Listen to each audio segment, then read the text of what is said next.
الرحمن السلام علیکم۔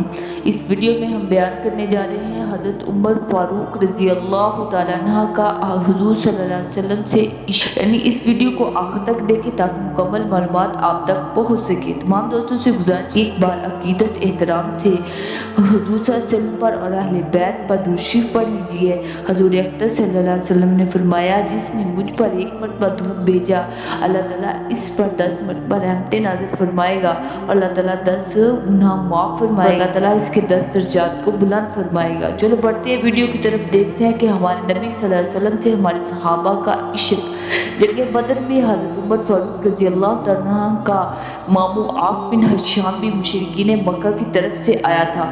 جنگ کے دوران جب حضرت عمر فاروق رضی اللہ تعالیٰ عنہ کی نگاہ اپنے ماموں پر پڑی تو آپ اس کے قتل کے لیے بڑھے تو وہ خوف زدہ ہو کر بولا، اے میرے بھانجے، کیا تم مجھے قتل کرے گا؟ حضرت عمر نے فرمایا، ہاں اے اللہ کے دشمن۔ پھر آپ نے اپنی تلوار سے اس کا سر اڑا دیا، فرمایا جو اللہ اور رسول کا دشمن ہے بے شک وہ ہمارا بھی دشمن ہے۔ بدر کے دن دوسرے قیدیوں کے ساتھ حضرت عباس رضی اللہ تعالیٰ عنہ بھی قید ہوئے تھے۔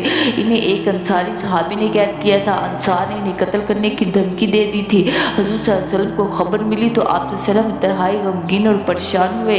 اسی پریشانی میں رات بھر سو نہ سکے۔ آپ نے اپنے پریشانی کا ذکر دیگر صحابہ کے سامنے فرمایا تو حضرت عمر رضی اللہ عنہ نے عرض کیا، میں انصار کے پاس انہیں لے آؤں گا۔ آپ صلی اللہ علیہ وسلم نے فرمایا، ہاں جاؤ۔ چنانچہ حضرت عمر رضی اللہ تعالیٰ عنہ نے جا کر انصار سے کہا، تم عباس کو چھوڑ دو۔ انصار نے اپنی قیدی چھوڑنے سے انکار کر دیا۔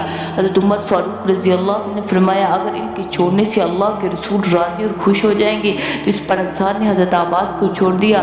حضرت عمر رضی اللہ تعالیٰ عنہ نے لے کر حضرت صلی اللہ علیہ وسلم کی طرف چلے اور حضرت عباس سے فرمایا، اے عباس تم اسلام لے آؤ۔ تمہارا اسلام لانا مجھے اپنے والد خطاب کے اسلام لانے سے زیادہ پسندیدہ ہے، کیونکہ تمہارے اسلام لانے سے حضور صلی اللہ علیہ وسلم کو زیادہ خوشی ہوگی۔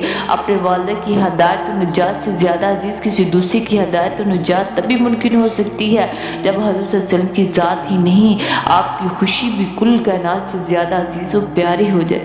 سبحان اللہ۔ اللہ تعالیٰ ہمیں بھی اپنے صحابہ جیسا عشق عطا فرمائے، اللہ ہمیں اپنے صحابہ جیسی محبت عطا فرمائے اپنے نبی سے۔